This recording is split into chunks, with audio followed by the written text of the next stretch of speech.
Hi mga ka-people, we are inviting you to try our native recipes here in Bahay Kubo Native Food House.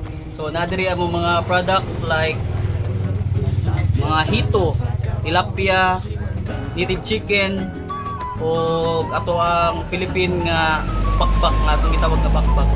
So come and enjoy sa among mga pagkaon. Ali na mo, sulay.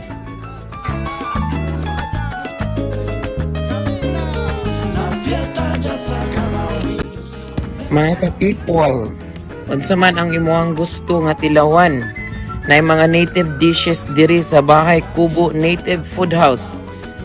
Fried kokak, grilled hito, fried hito, adobong hito.